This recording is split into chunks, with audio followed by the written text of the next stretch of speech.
તો ફાઇનલી મિત્રો આપણે આવી ગયા હતા માં ચામુંડમાનું ધામ એટલે ચોટીલા ગામ.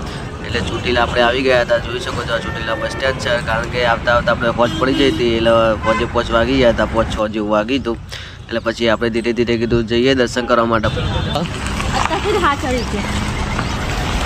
ડુંગર ઉપર ચડ્યા પહેલાં જ અમને તો હાથ ચડી ગયો. હમો માતાજીનો ડુંગર દેખાતો એટલે જોઈને તો મનમાં બહુ ખુશી થતી હતી ને એક બાજુ ડુંગર જોઈને એવું લાગતું થાકી જાય એવું લાગતું હતું.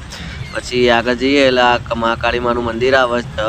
એની હોમની સાઈડ જ આ માતાજીનો મઠ આવેલો છે. માં ચામુંડમાં નીચે બેઠેલા છે એક તે એમનો મઠ છે એ નીચે આવેલો છે.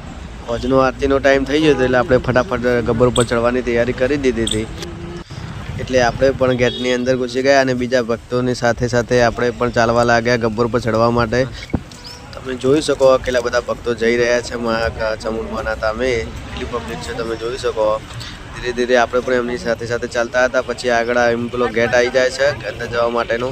તો આપણે ત્યાંથી અંદર ગયા. પછી જોઈ શકો છો છેવટે આપણે પહોંચી ગયા હતા માતાજીના ગબ્બર ઉપર ચડવા માટે. ગેટ છે મેન દહીં ચામુંડા માતાજી ટ્રસ્ટવાળો ગેટ. જો મિત્રો તમે પણ ચામુંડમાના ભક્ત હોય તો વિડીયોને લાઇક અને શેર કરી દેજો. જય માતાજી.